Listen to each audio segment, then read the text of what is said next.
मराठा आरक्षण आंदोलन मनोज जरांगे पाटील यांनी पुन्हा एकदा राज्य सरकारवर तीव्र शब्दात हल्लाबोल केलाय। गेल्या 3 वर्षात एवढे मोर्चे झाले, पण सरकारने मराठा समाजाला काय दिलं, असा सवाल करत जरांगे यांनी उपसमितीच्या बैठकावर सरकारला धारेवर धरलं। नेमकी प्रकरण काय आहे पाहूया आजच्या व्हिडिओच्या माध्यमातून, तर व्हिडिओ शेवटपर्यंत नक्की पहा।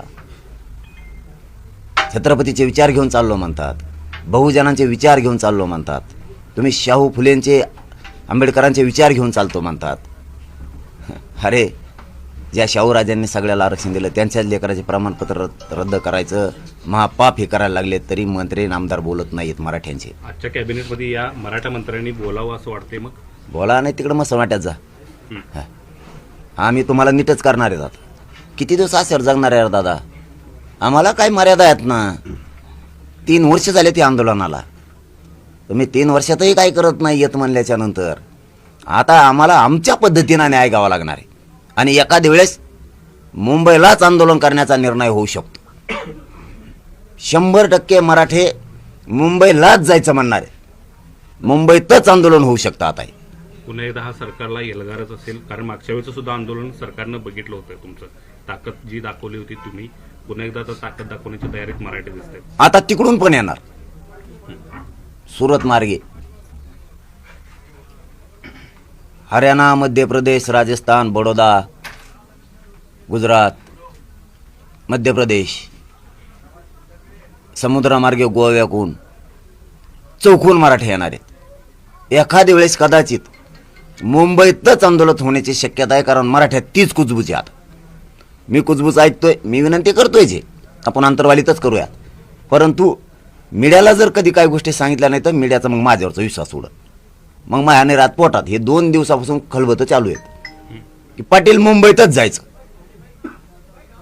सगळे मराठी कामं बंद करायला तयार आहेत, नोकऱ्याला रजा द्यायला तयार आहेत, व्यावसायिक कुलप लावायला तयार आहेत, त्यांच्या व्यवसायाला बंद करून यायला तयार आहेत। गरीब मराठी शेतातले कामं सोडायला लागलेत।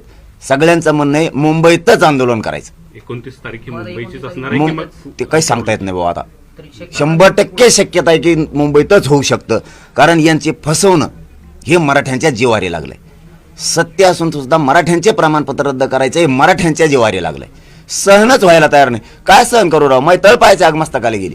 शपथ सांगतो, मी राजकारणी नाही आहे, स्वार्थी नाही आहे, मला नाही सहन होत। मी गरीबाच्या कुटुंबात वाढलो, त्याच्यामुळे मला ना गरीबाचे जाणे, तुमचे उद्या काय हाल आहेत ना मला माहिती आहेत, माझे काय हाल आहेत ना हे माझ्या समाजाला माहिती आहे। त्यामुळं ना आणखी नाही, कट्टर गरीब मराठ्यांचं रक्त आमच्या अंगात खेळतंय।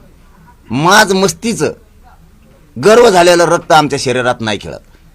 त्यामुळं आम्हाला आणखी नाही, मराठ्यांची पोरगी 1% हुकली तर ती रडताना कशी रडती ते आमच्या डोळ्यापुढे येत आहे। मराठ्यांच्या पोराला फीस भरायला पैसे नसलं तर ते किती आईवडिलांच्या मागं लागतं की कोणाकोणतरी उसने घ्या आणि मला तिथं पैसे भरा, मी 100% पास होऊन मार्क मिळविणं नोकरीला लागल। त्यावेळेस ते कसं रडतं आणि त्याचा चेहरा कसा असतो तो आमच्या डोळ्यापुढे येतो। त्यामुळे मला नाही सहन होते। गरिबांचे लेकरं हुशार आहेत, परंतु आरक्षण नसल्यामुळे ते वायाला चाललेत। आणि नेमकं बावनकुळ्यांनी तेच करायला लागले, शिरसाठण बावनकुळ्या। मग आता मला ते सहनच होत नाही। मी आता मरायची तयारी दाखवलेली। मी ना, मला खरंच लय चीड आली। इतकं वाईट सरकार नसूनही की त्यांनी गरीब मराठ्यांवरती इतकं मोठं षड्यंत्र रचून मराठा समाजावर अन्याय करावा बावनकुळ्यासाठी।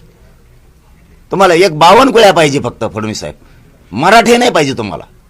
शिंदे साहेबाला तो फडणवीस या पाहिजे, तो शिरसाट, मराठे नाही पाहिजेत। ज्या मराठ्यांनी तुमची उंची वाढवली, अरे त्याला तुम्ही पायाखाली तुडविणार का? एवढं सोपं समजू नका तुम्ही दोघं सुद्धा। मी ना लय तराला लागलोय आता।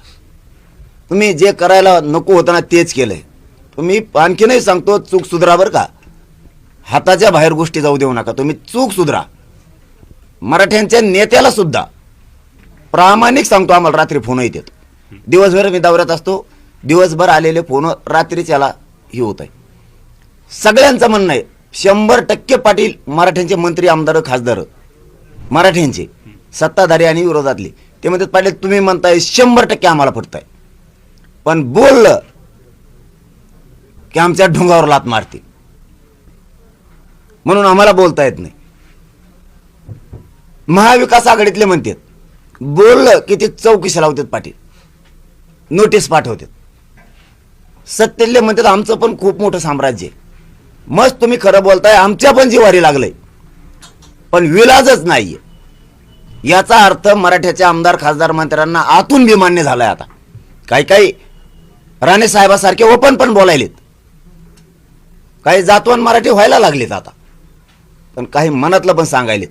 मी हे पोट तिडकीनं सांगतोय, माझ्या समाजाच्या लेकराचा फक्त वाटोळं करू नका. तुम्हाला राजकारणात काय करायचं करा, मला राजकारणाशी देणं घेणं नाही. नसता तुमचा तांगा मला पलटी करायला वेळच लागणार नाही. मी जातीसाठी काहीही करू शकतो, कितीही कठोर निर्णय घेऊ शकतो. लय वाईट दिवस आणीन तुमच्यावरती. तुम्हाला जे आज सुखाचे दिवस वाटतात ना, सत्तेपुढे शानपण चालत नाही, काहीच चालणार नाही. तुम्हाला गाडीत बसून सुद्धा नाही पाळता येणार. तुम्ही जे तुम्ही एक पत्र आलेलं आहे समोर, ते म्हणतायत की हे पत्र फक्त चौकशीसाठी होतं, रद्द करण्यासाठी नव्हतं. त्यामुळे टीव्ही वाल्यांनी चालवलेल्या बातम्या किंवा जरांगे पाटलांनी दिलेल्या मुलाखतीमध्ये काहीही तथ्य नाही. त्याला काय कळत आहे? अधिकारी झाला, पेपर फोडून झालेला अधिकारी काय तू? तो कालपासून स्तुती करतो, तुला अक्कलच आहे नाही. तो कालपासून स्तुती करतोय की तुम्हाला एक स्टेटस असतं, तुमची एक दर्जा असतो, तुम्ही बुद्धीचा वापर करून शिकलेला असतात, कोणत्या मंत्र्याच्या उपकाराने तुम्ही लागलेला नसतात. जे खरं असतं ते करावं. मराठ्याच्या भानगडीत पडू नको, प्रवक्ता वकिली करू नको, दलाली करायचं काम तुमचं नाही आहे, तुमचं अधिकाऱ्यांचं. तुमच्या पोस्ट काय आहेत ह्या बघावं. तुम्ही पत्र दिलं नाही आणि मग काय आहे ते एनआयसीवर कम काढल्या होत्या, मग आधी त्याच पत्राच्या आधारे काढल्या होत्या ना, त्याच पत्राच्या आधारे रद्द झाल्या ना. आता त्याचं कोणबी प्रमाणपत्र नाही, कसं काय म्हणतो तू?